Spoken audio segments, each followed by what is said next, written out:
जिस उपदेश से राम जी को राजकुमार भगवान राम बने, वो उपदेश आप सुन रहे हैं। कितना ऊंचा ग्रंथ है। इसको वाल्मीकि रामायण भी बोलते, योग वशिष्ठ महारामायण भी बोलते। राम तीर्थ ने इसी का बार बार अध्ययन किया था। ये आप भी शांत हो जाएंगे परमात्मा में, और दूसरों को भी शांति देने की क्षमता देने वाला ये सदग्रंथ है। इसको वेदांत का सिद्धांत ग्रंथ बोलते हैं। दूसरे होते प्रक्रिया ग्रंथ। ये करके फिर कब वो आचार्य बनो तब समझो, ये तो थोड़ा पढ़ो और फिर वही सिद्धांत की बात। तो बार बार योग वशिष्ठ महारामायण विचारने योग। ओम श्री सद्गुरु परमात्मने नमः। श्री वशिष्ठ जी बोले, हे राम जी, माया स्वभाव से पर स्वभाव है, परंतु इनका अधिष्ठान आत्मसत्ता है। इससे हे राम जी, जिन पुरुषों ने आत्मा में स्थिति पाई है उनको मोक्ष की इच्छा भी नहीं होती, तो स्वर्ग आदि की इच्छा कैसे हो। मोक्ष और स्वर्ग आत्मा में रस्सी के सर्प सदृश मिथ्या भासित होते हैं। उनको केवल अद्वैत आत्मा का निश्चय होता है। हे राम जी, स्वप्न में सुषुप्ति नहीं और सुषुप्ति में स्वप्न नहीं। इनका अनुभव करने वाला शुद्ध सत्ता है और ये दोनों मिथ्या हैं। ज्ञानियों को निर्वाण और जीना दोनों तुल्य है, ऐसा जानकर वे किसी की इच्छा नहीं करते। यह प्रपंच उनको खरगोश की सींग और वंध्या के पुत्र सा मिथ्या प्रतीत होता है। हे राम जी, हमको तो संसार सदा आकाश रूप लगता है, और यदि तुम कहो कि उपदेश क्यों करते हो, तो हमको कुछ आभास नहीं, तुम्हारी ही इच्छा तुमको वशिष्ठ रूप होकर उपदेश करती है। हमको विश्व सदा शून्य रूप भासमान है। अज्ञानी हमको चेष्टा करते भी जानते हैं, पर हमारे निश्चय में चेष्टा भी नहीं, और हमारी चेष्टा कुछ अर्थाकार भी नहीं। अज्ञानी की चेष्टा अर्थाकार होती है, हमारी चेष्टा सत्य नहीं, इससे अर्थाकार भी नहीं होती। जैसे ढोल के शब्द का अर्थ नहीं होता कि क्या कहता है, और वाणी से जो शब्द बोला जाता है उसका अर्थ होता है, वैसे ही हमारी चेष्टा अर्थाकार नहीं। ओम श्री सद्गुरु परमात्मने नमः। श्री वशिष्ठ जी बोले, हे राम जी, इंद्रिय रूपी सर्प में तृष्णा रूपी विष है, उससे वह मूर्ख को मारता है। विचारवान पुरुष इंद्रियों के विषयों का नाश कर डालता है, सब ओर से उदासीन रहता है, और दुर्जनों की संगति को बल करके त्याग करता है। जैसे गधा तृण को त्यागता है, वैसे ही वह मूर्ख की संगति को त्यागता है। उसमें सब इच्छाओं का भी त्याग होता है, परंतु एक यह इच्छा रहती है कि दया सब पर करता है और संतोषवान रहता है।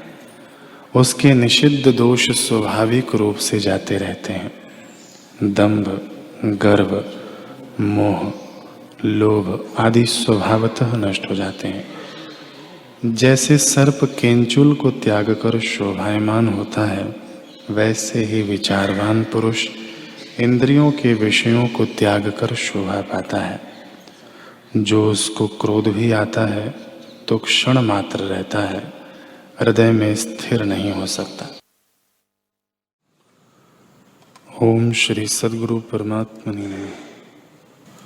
श्री वशिष्ठ जी बोले, ही राम जी, अपने स्वभाव में स्थित होना परम कल्याण है, और पर स्वभाव में स्थित होना दुख है। अपना स्वभाव साधने का नाम मोक्ष,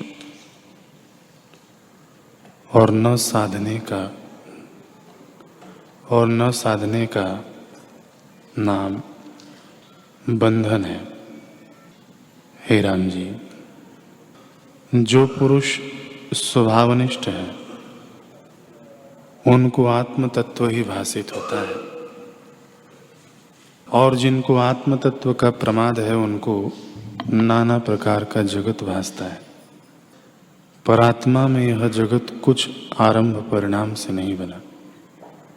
जैसे सूर्य की किरणों में अज्ञान से जलाभास होता है, वैसे ही आत्मा में अज्ञान से जगत की प्रतीति होती है। जब आत्मा का सम्यक ज्ञान हो तब जगत का भ्रम निवृत्त हो जाता है। जैसे सूर्य की किरणों के हटने से जल का भ्रम निवृत्त हो जाता है। हे राम जी, रूप, अवलोक, मनस्कार सब ब्रह्म रूप है। जिसको ज्ञान प्राप्त होता है उसको सब ब्रह्म स्वरूप दिखता है। यही ज्ञान का लक्षण है। ज्यों ज्यों ज्ञान कला उदय होती है त्यों त्यों भोगों की वासना क्षीण होती जाती है, और जब पूर्ण बोध की प्राप्ति होती है तब किसी की इच्छा नहीं रहती। जैसे ज्यों ज्यों सूर्य प्रकाशता है त्यों त्यों अंधकार नष्ट होता जाता है, और जब पूर्ण प्रकाश होता है तब रात्रि का अभाव हो जाता है। वैसे ही जिसको ज्ञान उत्पन्न हुआ है उसको भोगों की वासना नहीं रहती।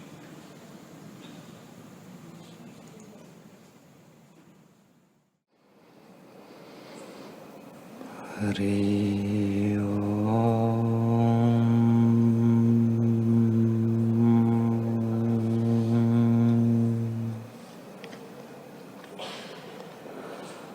ओम श्री सद्गुरु परमात्मा नमः। श्री योग वशिष्ठ महारामायण उपशम प्रकरण। श्री वशिष्ठ जी बोले, हे राम जी, इस प्रकार तुम देखो कि चित्त आप विचित्र रूप है और संसार रूपी बीज की कणिका है। जीव रूपी पक्षी के बंधन का जाल संसार है। जब चित्त संबित आत्म सत्ता को त्यागता है तब दृश्य भाव को प्राप्त होता है, और जब चित्त उपजता है तब कलना रूप मल धारण करता है। वह चित्त बढ़कर मोह उपजाता है। मोह संसार का कारण होता है, और तृष्णा रूपी विष की वेल प्रफुल्लित होती है। उससे मूर्छित हो जाता है और आत्मपद की ओर सावधान नहीं होता। ज्यों ज्यों तृष्णा उदय होती है त्यों त्यों मोह को बढ़ाती है। तृष्णा रूपी श्याम रात्रि अनंत अंधकार को देती है।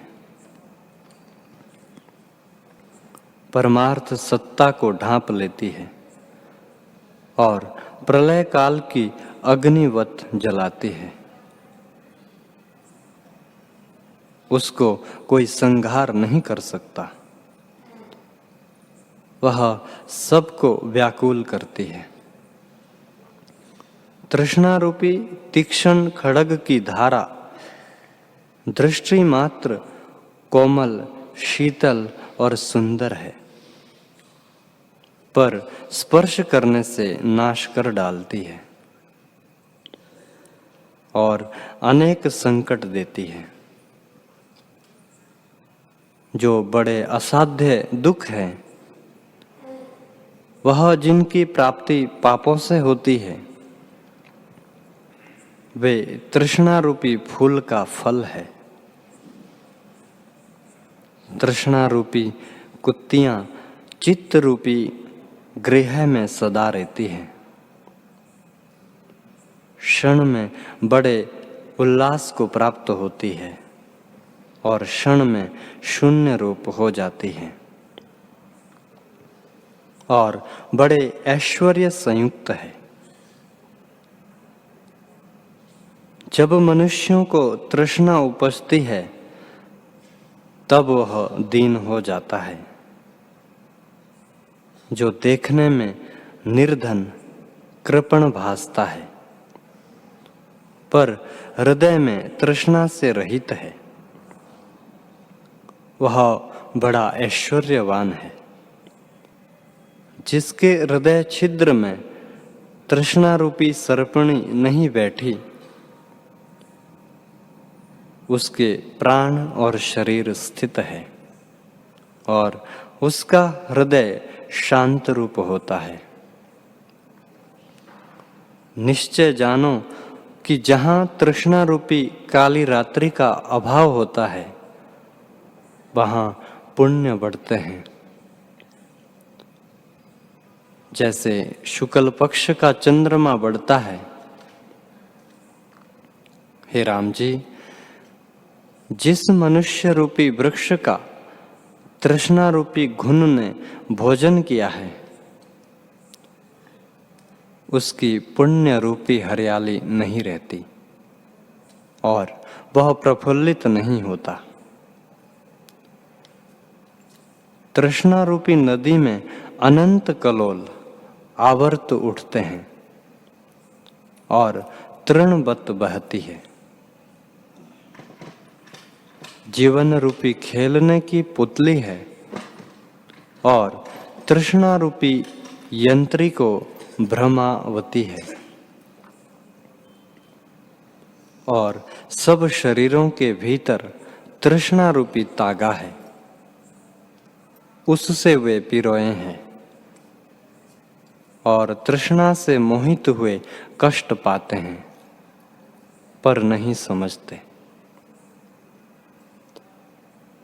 जैसे हरे तृण से ढपे हुए गड्ढे को देखकर हिरण का बालक चरने जाता है और गड्ढे में गिर पड़ता है। हे राम जी, ऐसा और कोई मनुष्य के कलेजे को नहीं काट सकता। जैसे तृष्णा रूपी डाकिनी इसका उत्साह और बल रूपी कलेजा निकाल लेती है और उससे वह दीन हो जाता है। तृष्णा रूपी अमंगल इन जीवों के हृदय में स्थित होकर नीचता को प्राप्त करता है। तृष्णा करके विष्णु भगवान इंद्र के हेतु से अल्प मूर्ति धार कर बलि के द्वार गए और जैसे सूर्य नीति को धरकर आकाश में भ्रमता है, तैसे ही तृष्णा रूपी तागे से बांधे जीव भ्रमते हैं। तृष्णा रूपी सर्पणी महाविष से पूर्ण होती है और सब जीवों को दुखदायक है। इससे इसको दूर से त्याग करो।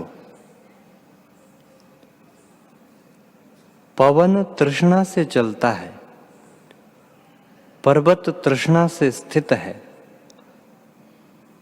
पृथ्वी तृष्णा से जगत को धरती है और तृष्णा से ही त्रिलोकी वेष्टित है। निदान सब लोग तृष्णा से बांधे हुए हैं। रस्सी से बांधा हुआ छूटता है, परंतु तृष्णा से बंधा नहीं छूटता। तृष्णा कदाचित मुक्त नहीं होता, तृष्णा से रहित मुक्त होता है। इस कारण हे राघव, तुम तृष्णा का त्याग करो। सब जगत मन के संकल्प में है, उस संकल्प से रहित हो। मन भी कुछ और वस्तु नहीं है। युक्ति से निर्णय करके देखो कि संकल्प प्रमाद का नाम मन है। जब इसका नाश हो तब सब तृष्णा नाश हो जावे। अहम त्वम इदम इत्यादिक चिंतन मत करो। यह महामोहमय दृष्टि है। इसको त्याग करके एक अद्वैत आत्मा भावना की भावना करो। अनात्मा में जो आत्म भाव है वह दुखों का कारण है। इसके त्यागने से ज्ञानवानों में प्रसिद्ध होंगे। अहम भाव रूपी अपवित्र भावना है, उसको अपने स्वरूप शलाका की भावना रूप से काट डालो। यह भावना पंचम भूमिका है, वहां संसार का अभाव है। राम जी ने पूछा, हे मुनीश्वर, ये आपके वचन गंभीर और तौल से रहित है। आप कहते हैं कि अहंकार और तृष्णा मत करो। जो अहंकार त्यागे तो चेष्टा कैसे होगी? तब तो देह का भी त्याग हो जाएगा। जैसे वृक्ष स्तंभ के आश्रय होते हैं, स्तंभ के नाश हुए वृक्ष नहीं रहते, तैसे ही देह अहंकार धारण कर रहा है, उससे रहित देह गिर जाएगी। इससे मैं अहंकार को त्याग करके कैसे जीता रहूंगा? यह अर्थ मुझको निश्चय करके कहिए, क्योंकि आप कहने वालों में श्रेष्ठ हैं। वशिष्ठ जी बोले, हे कमल नयन राम जी, सर्व ज्ञानवानों ने वासना का त्याग किया है, सो दो प्रकार का है। एक का नाम ध्येय त्याग है और दूसरे का नाम नेह त्याग है। मैं यह पदार्थ रूप हूं, मैं इनसे जीता हूं, इन बिना मैं नहीं जीता, और मेरे सिवा यह भी कुछ नहीं। यह जो हृदय में निश्चय है, उसको त्याग कर मैंने विचार किया है कि ना मैं पदार्थ हूं और ना मेरे पदार्थ है। ऐसी भावना करने वाला जो पुरुष है, उसका अंतःकरण आत्म प्रकाश से शीतल हो जाता है, और वे जो कुछ क्रिया करते हैं वह लीला मात्र है। जिस पुरुष ने निश्चय करके वासना का त्याग किया है, वह सर्व क्रियाओं में सर्व आत्मा जानता है। उसको कुछ बंधन का कारण नहीं होता। उसके हृदय में सर्व वासना का त्याग है, और बाहर इंद्रियों से चेष्टा करता है। जो पुरुष जीवन मुक्त कहता है, उसने जो वासना का त्याग किया है, उस वासना के त्याग का नाम ध्येय त्याग है। और जिस पुरुष ने मन संयुक्त ध्येय वासना का त्याग किया है, और उस वासना का भी त्याग किया है जो नेह त्याग है। नेह वासना के त्याग से विदेह मुक्त कहता है। जिस पुरुष ने देह अभिमान का त्याग किया है, संसार की वासना लीला से त्याग की है और स्वरूप में स्थित होकर क्रिया भी करता है, वह जीवन मुक्त कहता है। जिसकी सब वासनाएं नाश हुई है और भीतर बाहर की चेष्टा से रहित हुआ है, अर्थात हृदय का संकल्प और बाहर की क्रिया त्यागी है, उसका नाम त्याग है। वह विदेह मुक्त जानो। जिसने ध्येय वासना का त्याग किया है और लीला करके करता हुआ स्थित है, वह जीवन मुक्त महात्मा पुरुष जनकवत है। जिसने नए वासना त्यागी है और उपशम रूप हो गया है, वह विदेह मुक्त होकर परम तत्व में स्थित है। परात्पर जिसको कहते हैं वही होता है। हे राघव, इन दोनों वासनाओं को त्याग कर ब्रह्म में स्थित हो जाता है। वे विगत संताप उत्तम पुरुष दोनों मुक्त स्वरूप है और निर्मल पद में स्थित होते हैं। एक की देह स्फुरण रूप होती है और दूसरे की अस्फुर होती है। यह विदेह मुक्त रूप देह में स्थित होता है और क्रिया करता संताप से रहित जीवन मुक्त ज्ञान को धरता है और फिर दूसरी देह त्याग के विदेह पद में स्थित होता है। उसके साथ वासना और देह दोनों नहीं भासते। इससे विदेह मुक्त कहता है।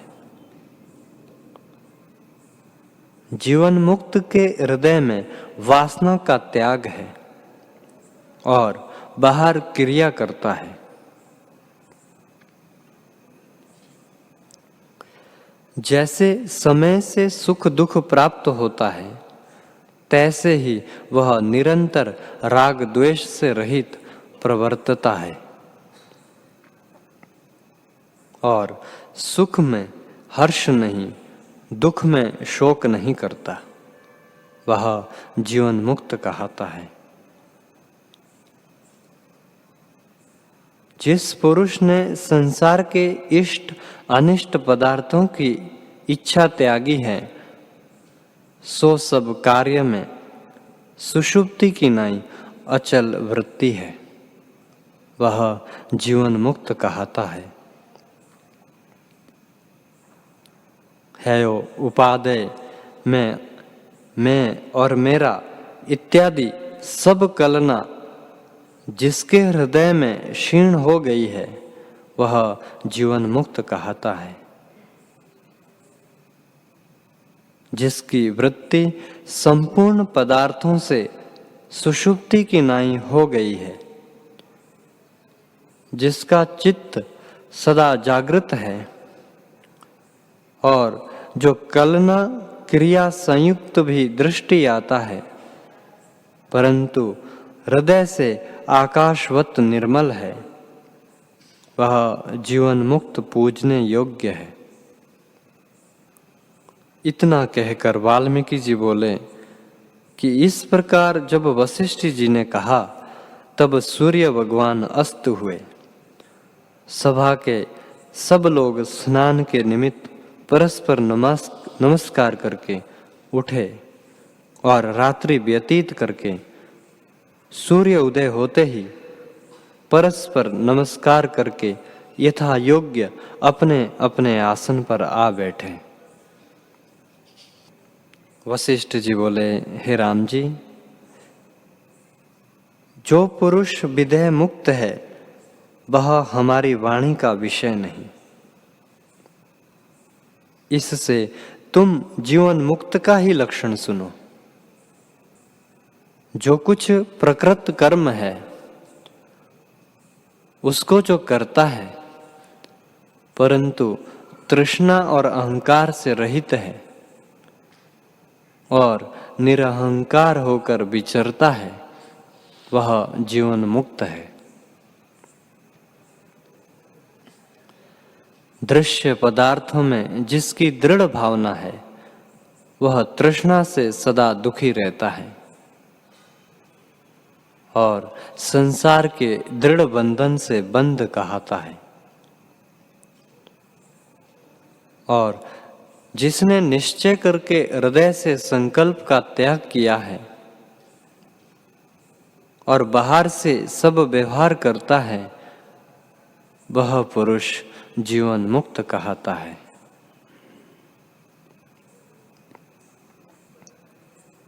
जो बाहर जगत में बड़े आरंभ करता है और इच्छा संयुक्त दृष्टि आता है पर हृदय में सब अर्थों की वासना और तृष्णा से रहित है वह मुक्त कहता है।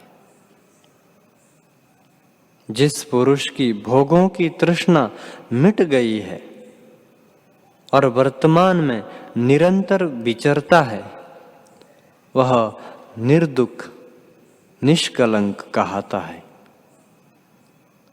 हे महाबुद्धिमान, जिसके हृदय में इदम अहंकार निश्चय है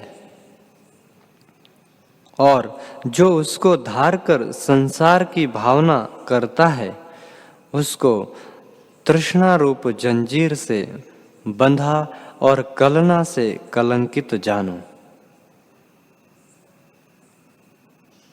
इससे तुम, मैं और मेरा, सत्य और असत्य बुद्धि संसार के पदार्थों का त्याग करो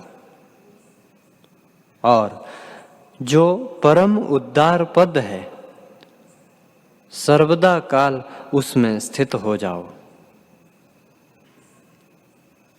बंध, मुक्त, सत्य, असत्य की कल्पना को त्याग के समुद्रवत अक्षोभ चित्त स्थित हो।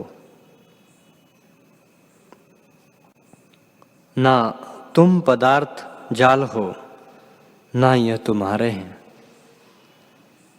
असत्य रूप जान के इनका विकल्प त्यागो। यह जगत भ्रांति मात्र है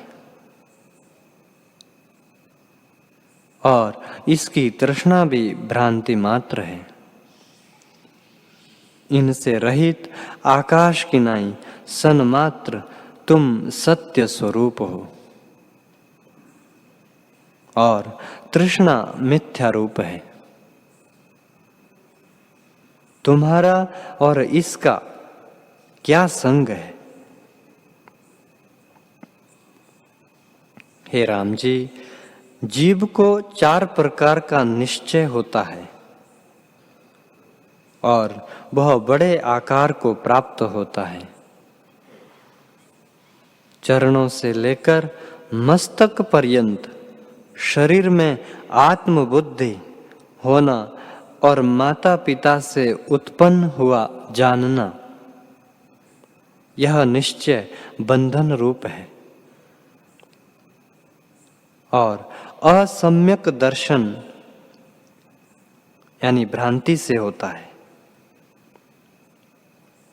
यह प्रथम निश्चय है। द्वितीय निश्चय यह है कि मैं सब भाव और पदार्थों से अतीत हूं, बाल के अग्र से भी सूक्ष्म हूं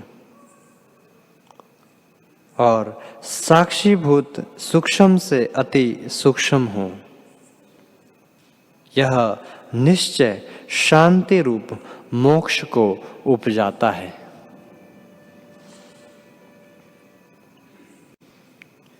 जो कुछ जगत जाल है वह सब पदार्थों में मैं ही हूं और आत्मा रूप मैं अविनाशी हूं। यह तीसरा निश्चय है। यह भी मोक्षदायक है। चौथा निश्चय यह है कि मैं असत्य हूं और जगत भी असत्य है।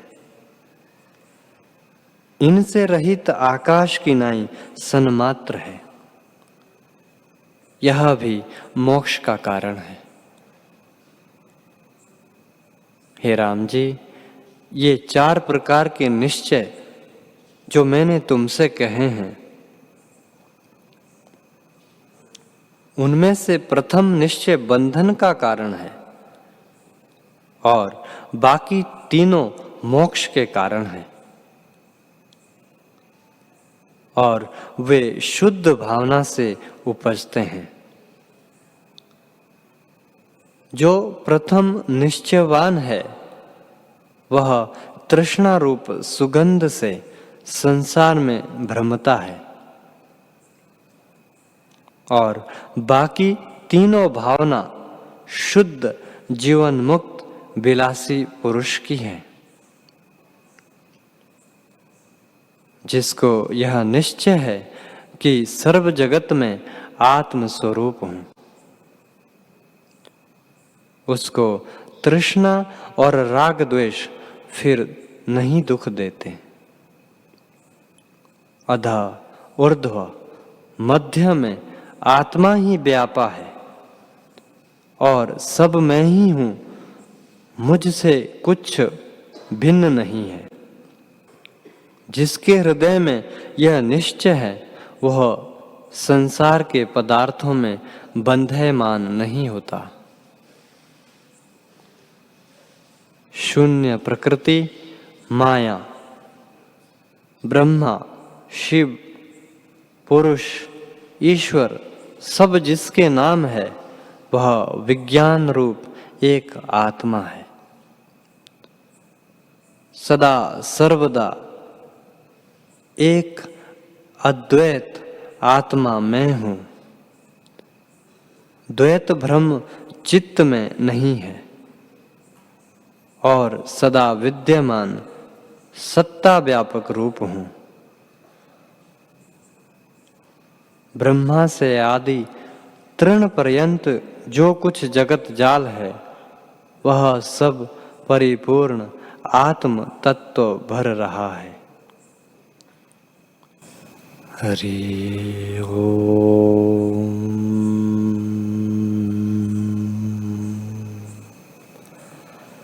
ओम सहनावतु सहना भुनक्तु सह वीर्यं करवावहै तेजस्विनावधीतमस्तु मा विद्विषावहै। ओम शांति शांति शांति। श्री सद्गुरुदेव भगवान की जय।